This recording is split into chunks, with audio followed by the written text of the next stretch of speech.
10 விரல் கோலம் போட பூமி மேல முளைச்ச சித்திரமே அசைவ பார்த்து பார்த்து கூடும் எனக்கு புன்னகால போக தோகையாக சிரிச்ச பெட்டகமே யாருக்கு இங்கு யாருக்காக மாறி போச்சு கணக்கு. இறாலு ரோஸ்ட் பண்ண போகிறேன். இது வந்து 1 கிலோ இறால் எடுத்து வச்சிருக்கிறேன். அதுக்கு வந்து கரம் மசாலா 2 கரண்டி போடணும். 2 கரண்டி கரம் மசாலா, தேவையான அளவு உப்பு,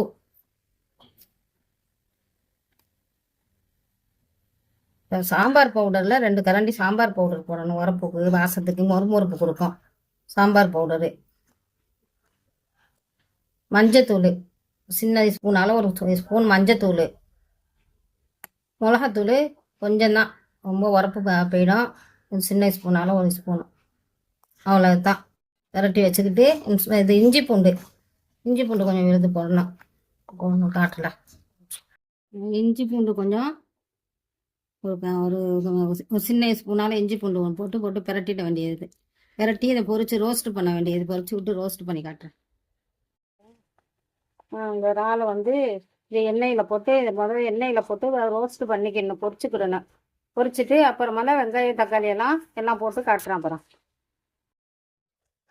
2 பச்சை மிளகாவே போடணும். நீண்ட வாக்கில் இருக்குது. இந்த மாதிரி நீளமாக இருக்குது. மல்லி, புதினா, கருவேப்பிலை எல்லாத்தையும் மேலே தூவி விட்டு இறக்கிட வேண்டியது தான். அவ்வளோதான். இது வந்து எல்லாரும் செய்கிறது தான். ஆனால் சின்ன பிள்ளைகளோ நீங்கள் எல்லாம் தனியாக இருக்கிறதெல்லாம் செய்யுங்க, நல்லா இருக்கும். செஞ்சு திண்டு பாருங்கள். இன்ஷா அல்லாஹ். இறால் வந்து ரோஸ்ட்டு வச்சுட்டேன். இன்ஷா அல்லாஹ் ரெடி ஆகிடுச்சு. இறால் ரோஸ்ட்டு ரெடி ஆகிடுச்சு. இன்ஷா அல்லாஹ் நாங்கள் செஞ்சு திங்க போகிறோம். நீங்களும் செஞ்சு திண்டு பாருங்கள். செஞ்சு பார்த்துட்டு செய்தி சொல்லுங்கள் எங்களுக்கு. இன்ஷா அல்லாஹ். அஸ்ஸலாமு அலைக்கும். அடுத்த வீடியோ பின்னால் காட்டுறேன். அஸ்ஸலாமு அலைக்கும்.